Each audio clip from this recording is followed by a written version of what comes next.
Hi friends, today I am giving a lecture on general method in dynamic programming.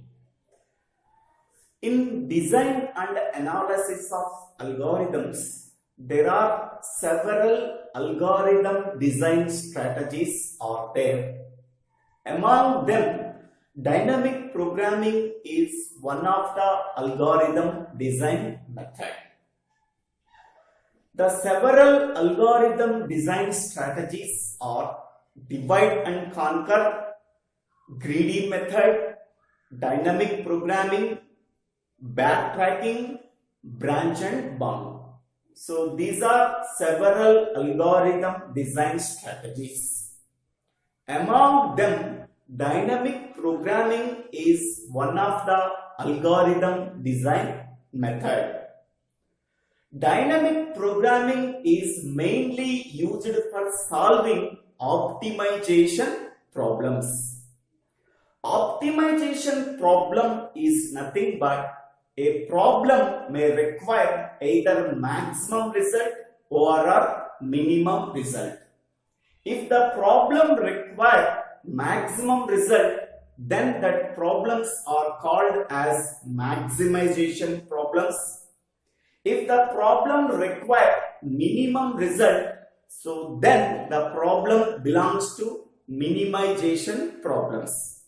Both of maximization problems and minimization problems belongs to optimization problems. To solve that optimization problems, we have to use one algorithm design technique that is called as dynamic programming. In dynamic programming algorithm design method, a complex problem can be divided into some smaller subproblems. Each and every subproblem can be solved only once. Whatever the result we are getting after solving each and every subproblem, that result is stored in a table or an array. So that results are used for future purpose. Whenever the same problem can be occurred in the future, without calculating that subproblem, we are using the result that are stored in the table. By looking up the table, we have to use that result.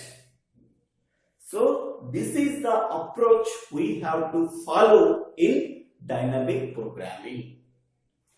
Dynamic programming follows the principle called as principle of optimality. Principle of optimality means a optimal sequence of decisions has the property that whatever the initial state and decisions are, but the remaining decisions must constitute an optimal decision sequence with regard to the state resulting from the first decision. For example, we can take one problem. That problem has 5 stages. At the first stage, the source node is there. At the last stage, the destination node is there. Whatever the initial state and whatever the initial decision that has taken at the source node, but the remaining decisions that are taken in the middle must constitute an optimal decision. So then each and every stage we have to follow the optimal decision. Finally, we are getting the optimal solution for the given problem. So this principle is called as principle of optimality. Okay, at each and every stage we have to take a optimal decision. Finally, we are getting the optimal solution for the given problem. So this is the principle we have to follow in the case of dynamic programming. So by using this principle, we can guaranteely say that for a given problem, we have to get the optimal solution guaranteely because of principle of optimality. Next, the problems that can be solved by using dynamic programming, that problem has two properties. One is optimal substructure property. Second one is overlapping subproblems. The first property is optimal substructure. If a given problem has optimal substructure property, when the optimal solution of a given problem can be obtained by combining the optimal solutions of its subproblems. Suppose we can take a problem X. Now we have to find out the optimal solution for the problem X. This problem can be divided into two subproblems, that is X1 problem, that is X2 problem. Okay. We have to find out the optimal solution for the given problem X can be obtained by combining the optimal solutions of first subproblem X1 plus optimal solution of subproblem X2. Here X1 is one optimal solution, X2 is another optimal solution. Okay, by combining these optimal solutions of two subproblems, then we have to get the final optimal solution for the given problem X. So this property is called as optimal substructure property. So another example, shortest path problem has the optimal substructure property. Suppose we can take two nodes, that is node U and node V. Node U is called as source node, node V is called as destination node. Here the optimal solution is we have to find out the shortest path from U to V. This is the optimal solution. Okay. So the given problem can be divided into two subproblems by introducing a new node between U and V. That node is X. Okay. Here the first subproblem is we have to find out the shortest path from U to X. The second subproblem is we have to find out the shortest path from X to V. Okay. So here the first optimal solution is shortest path from U to X. The second optimal solution is the shortest path from X to V. Here the optimal solution for subproblem 1 is shortest path from U to X. The second optimal solution is shortest path from node X to node V. Okay.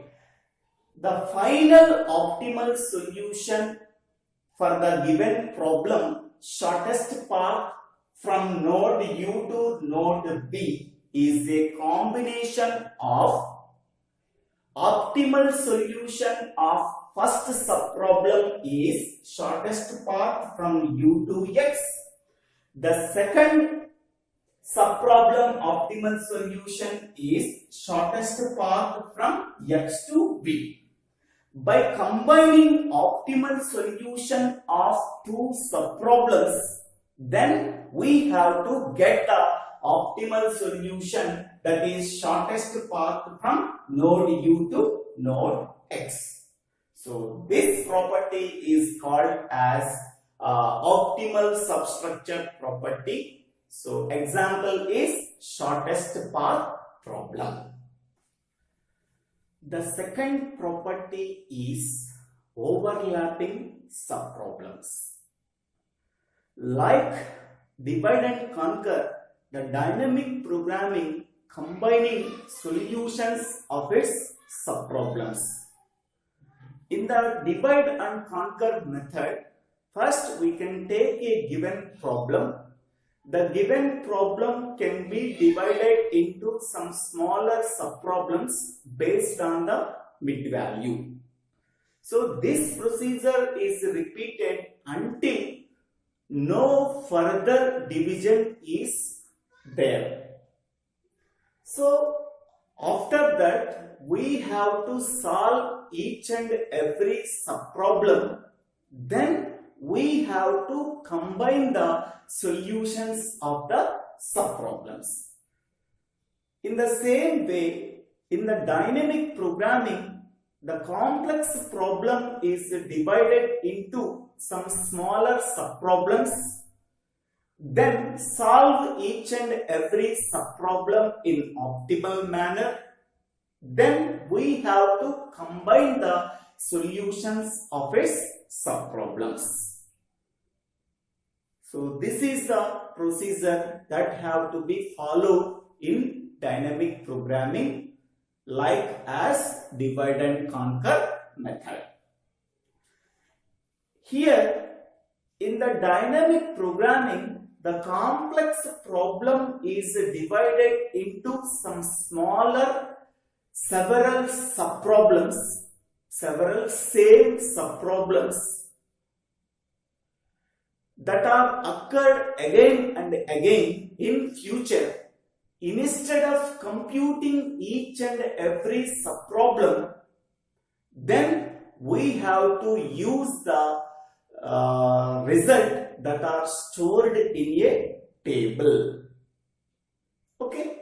So after successfully solving each and every subproblem, then that result is stored in a table. Whenever the same subproblem is occurred in the future, instead of computing the same subproblem, please only look up into the table that result. Instead of computing the same subproblem, only we look up into the table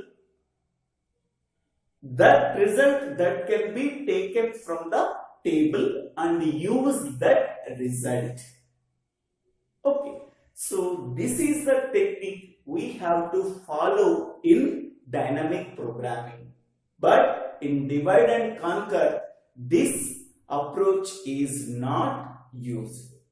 In the case of divide and conquer, each and every subproblem is solved and solved. The same subproblem can be occurred. Again, the same subproblem is also solved. But in the case of dynamic programming, once the subproblem is solved only once, that result is stored in a table. In the near future, if the same subproblem is occurred, instead of computing the same subproblem, only by looking up the table and take the result from the table and use that result, that saves the time. This technique is there in dynamic programming, but this approach or technique is not there in divide and conquer. Okay, suppose we can take an example program, that is Fibonacci numbers program. In that Fibonacci numbers algorithm or program, int fib of int n, if n less than or equal to 1, then return n. Else return fib of n minus 1 plus fib of n minus 2. Okay. Suppose here fib of 1 is occurred how many times? 1, 2, 3, 4, 5. 5 times it is occurred. The same subproblem occurred 5 times. We have to solve only once.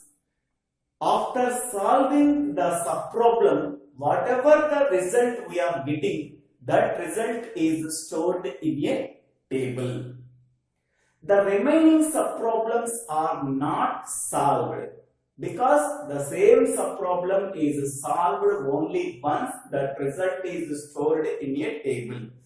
Without solving the remaining 4 subproblems, only by looking up the table, whatever the result that is stored, that result can be taken and use that result. In the same way, fib 0. Fib of 0, 1, 2, 3. 3 times occurred. Okay. Suppose now we are considering fib of 3. Okay. Fib of 3 is occurred 1 time and this is second time. 2 times fib of 3 is calculated. Here fib of 3 is one subproblem. Okay. Only once fib of 3 is calculated. Whatever the result we are getting, that result is stored in a table. Okay. The same subproblem is occurred in this place. So now we have to calculate the subproblem. Instead of calculating this subproblem, by looking up the table, whatever the result that is stored for fib of 3, that result can be taken and use that result in this place without recomputing. So this is the procedure we have to follow in dynamic programming by the property called as overlapping subproblems. By observing the fib of 5 recursion tree, okay, these are the subproblems. Okay, so here fib of 3 is occurred 2 times, fib of 2 occurred 3 times, fib of 0 occurred 3 times, fib of 1 occurs 5 times, 1, 2, 3, 4, 5. Okay, so each and every subproblem is solved only once. Whatever the result we are getting, that result is stored in a table.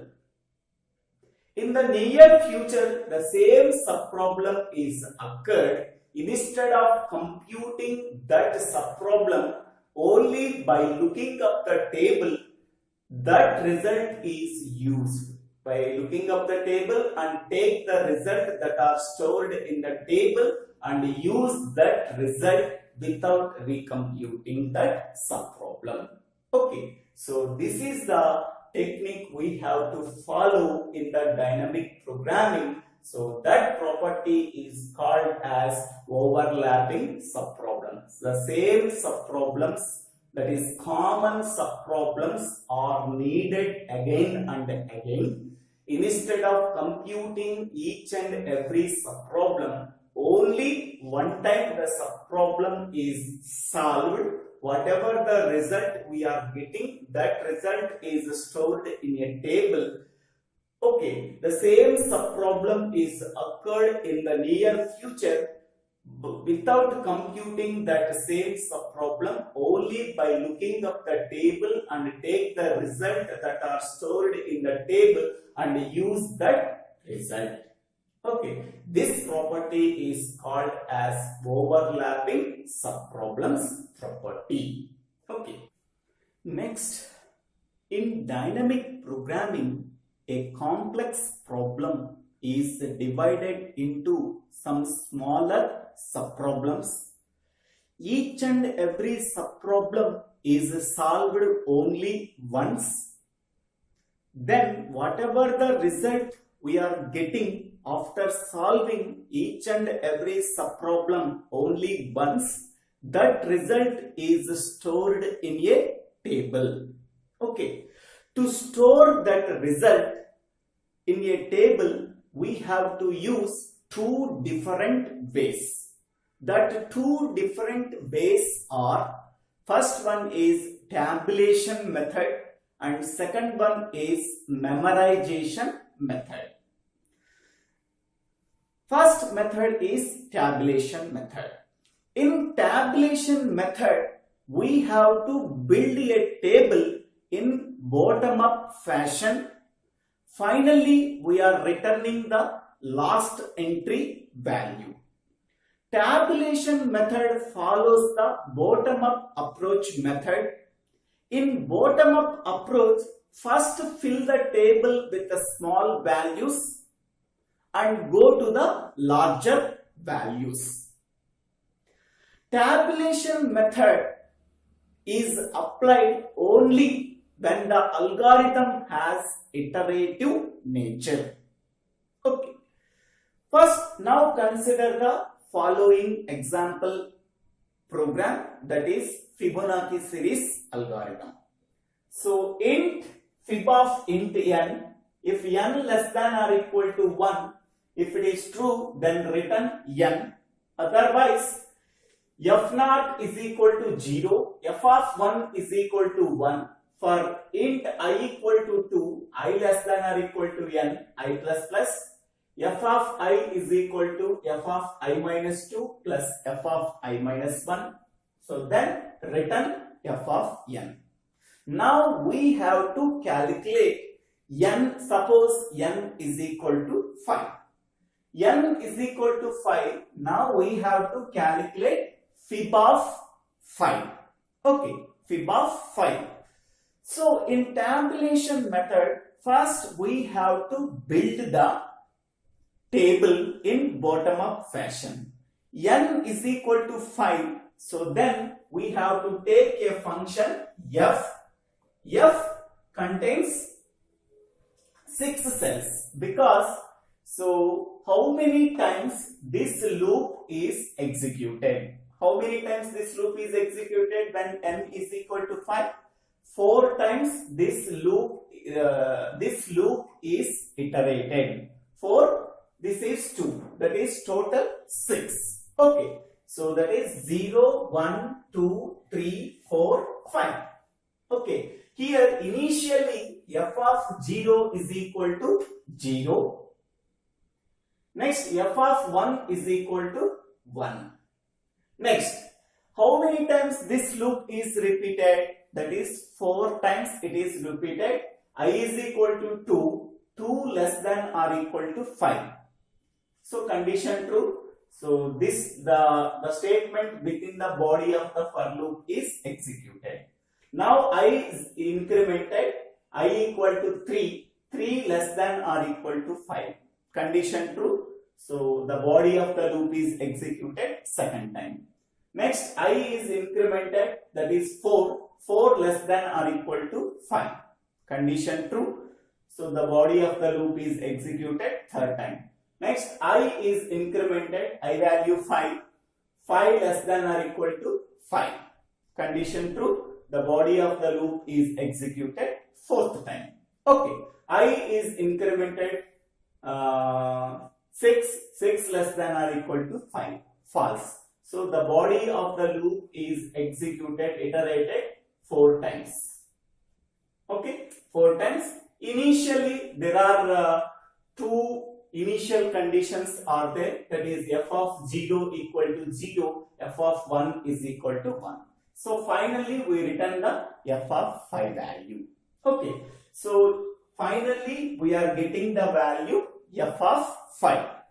Okay, now in tabulation method, we have to fill the table with the smaller values. Initially, f of 0 is equal to 0, this is 0. F of 1 is equal to 1, this is 1.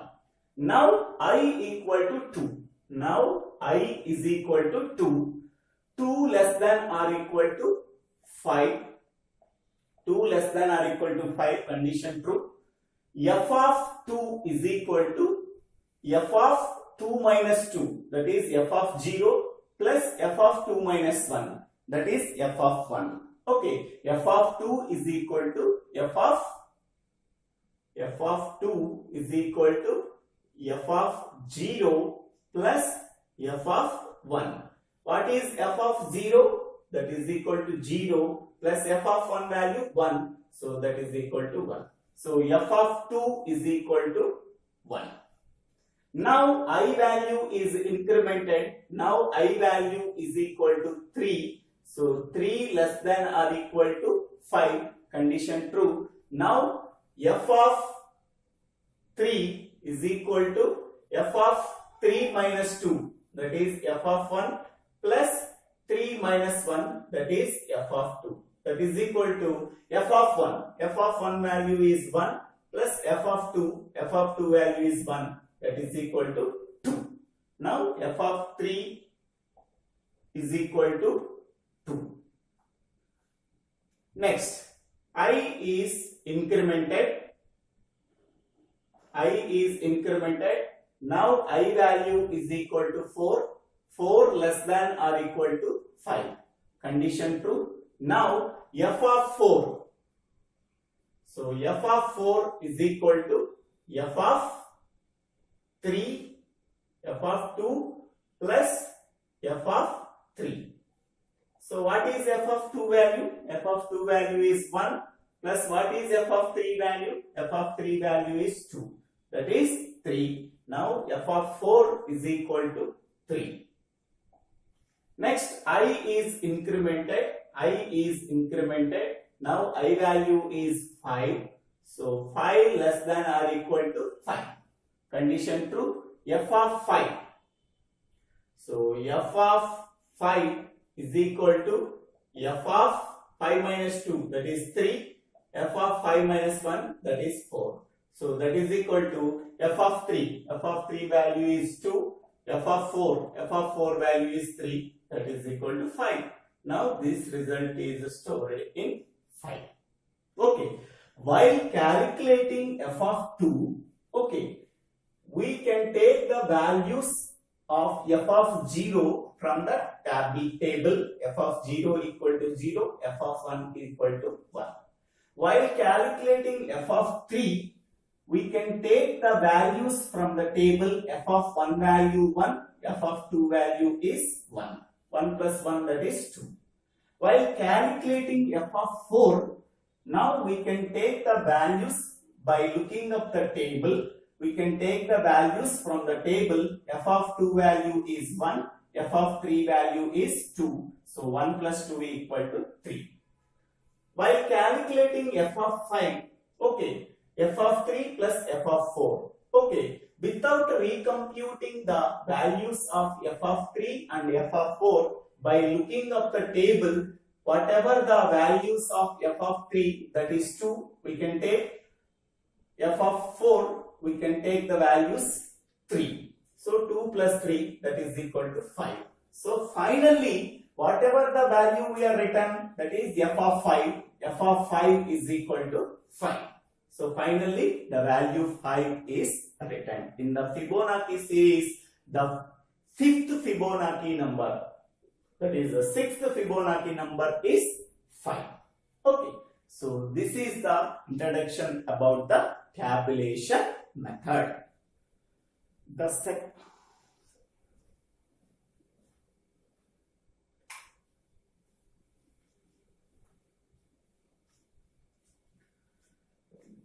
second method for storing the values of subproblems, we have to use the second method called memorization method. Okay, we have to use another method called memorization for storing the result of subproblems. In memorization method follows when the problem has a recursive nature. Memorization method follows the top-down approach for storing the results of subproblems. In memorization method, first we have to fill the lookup table with initial values minus 1.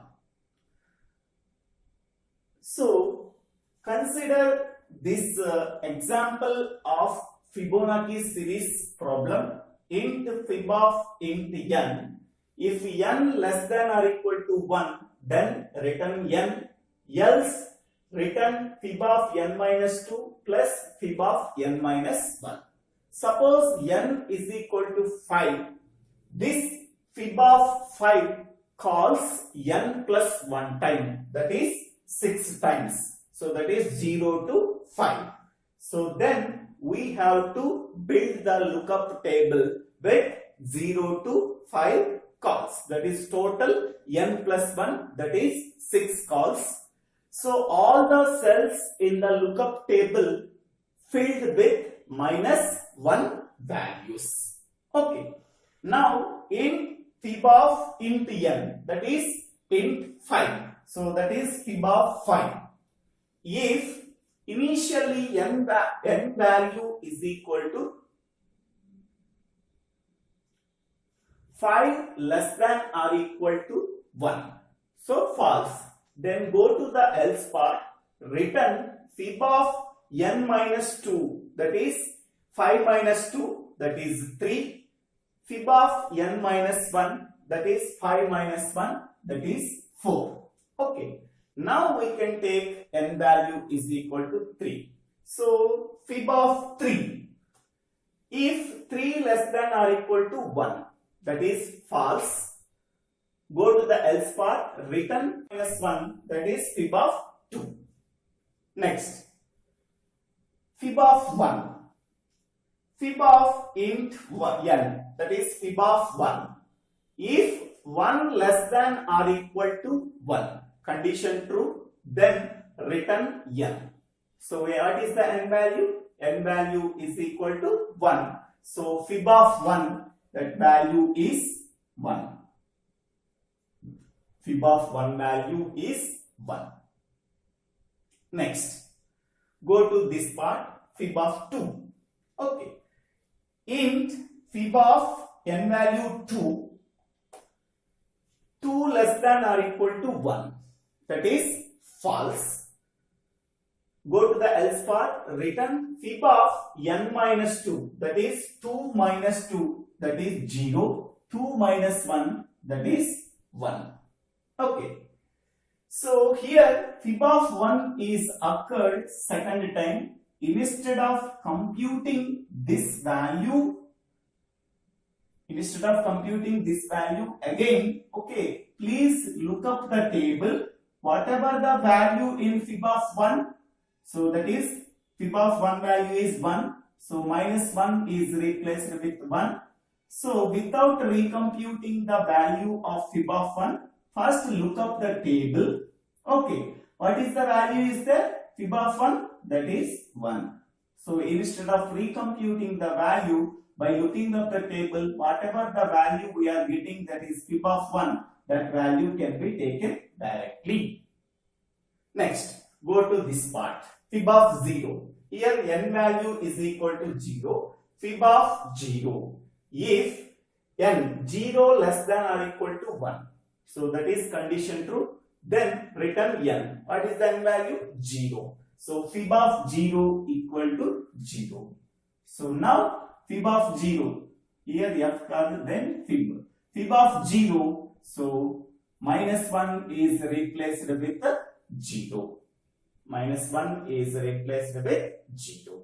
Okay. Next go to this part. Fib of 4. Int fib of n value 4, fib of 4.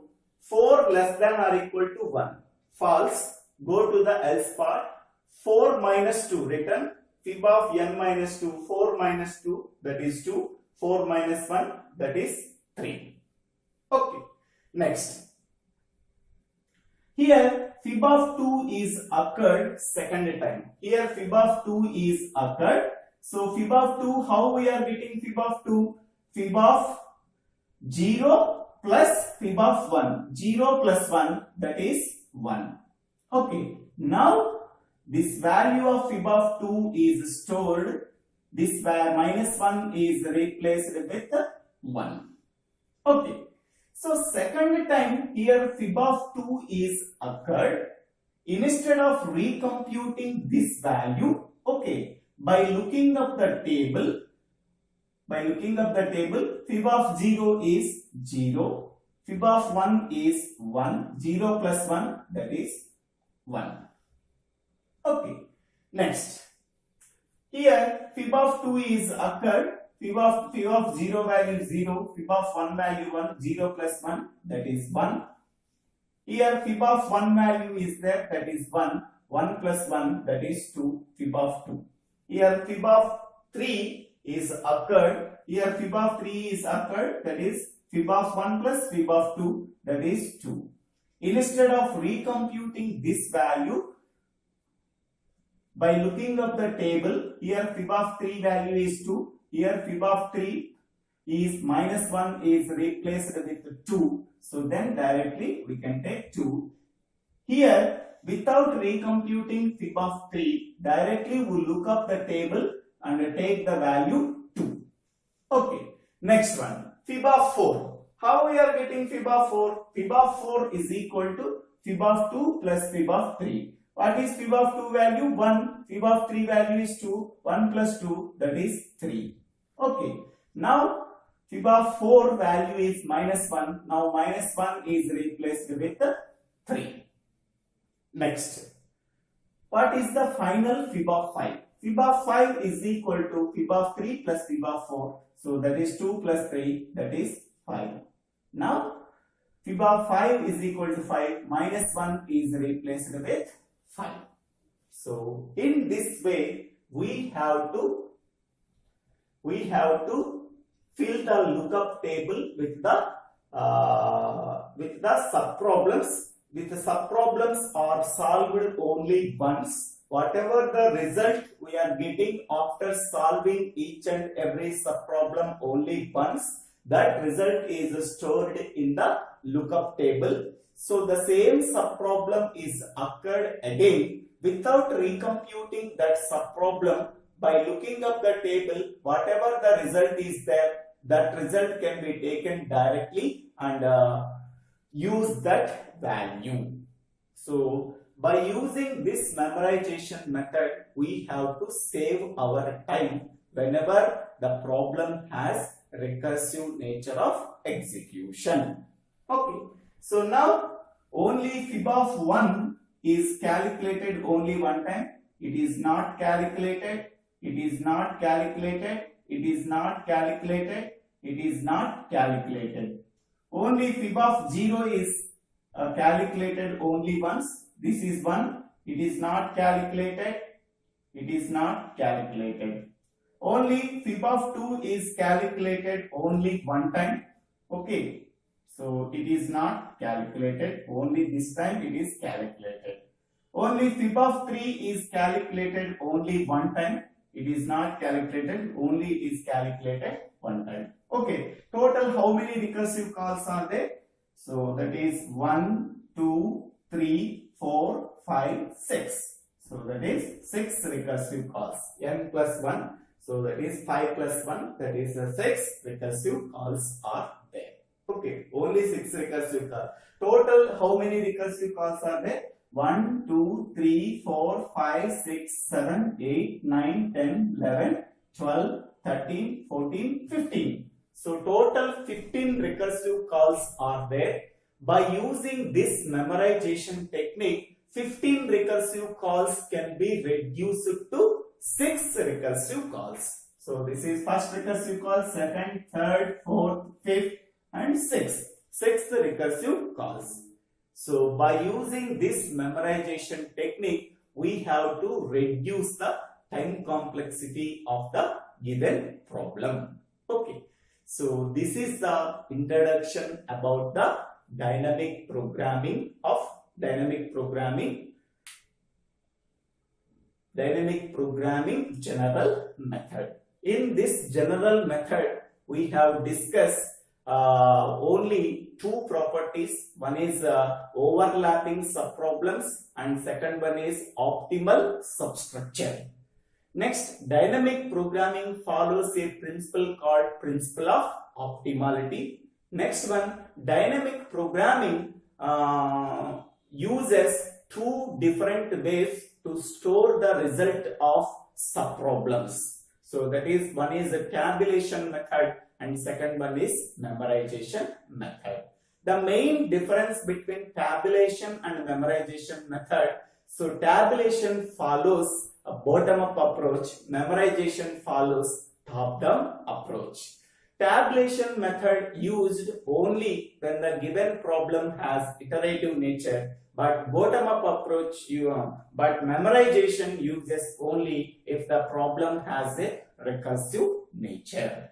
Okay, so these are the main differences between tabulation method and memorization method for storing the results of subproblems in a lookup table. So thank you for watching this video. If you like this video, please subscribe my channel. So Divvela Srinivasa, DIVVELA